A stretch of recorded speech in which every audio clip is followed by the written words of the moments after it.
తోబో shopping సైట్లోన electric stunt scooter అనేది order చేశాము. ఇది ఒక టాయ్. ఇది ఏంటంటే 2 పార్ట్స్ అనేది ఇచ్చాడు. కింద ఒక స్కేట్ బోర్డ్ లాగా ఉన్నది. ఇంకా దాని పైన స్పైడర్ మ్యాన్ అనేది ఉన్నాడు. స్పైడర్ మ్యాన్ ఏంటంటే దాని పైన నిల్చొని ఇక మొత్తం రౌండ్ అనేది కొడతాడనమాట.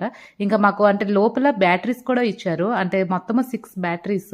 దాంతోపాటు ఒక చైనీస్ బుక్ కూడా. ఈ చైనీస్ బుక్ లోన 1528 చైనీస్ వర్డ్స్ అనేవి ఉన్నాయి. బోత్ స్కూటర్ ఇంకా చైనీస్ బుక్ 19 yuan అనేది పడింది. స్కూటర్ కి అన్లిమిటెడ్ గా బ్యాటరీస్ అనేది వాడుకోవచ్చు. ఇక్కడ అంటే ఛార్జింగ్ పెట్టి బ్యాటరీస్ అనేవి వాడుకోవచ్చు.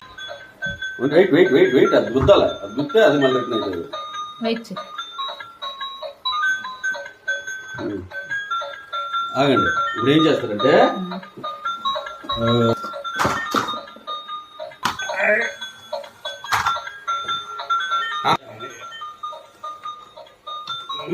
ట్రై చేస్తుంది. ఓకే తీసారా మళ్ళీ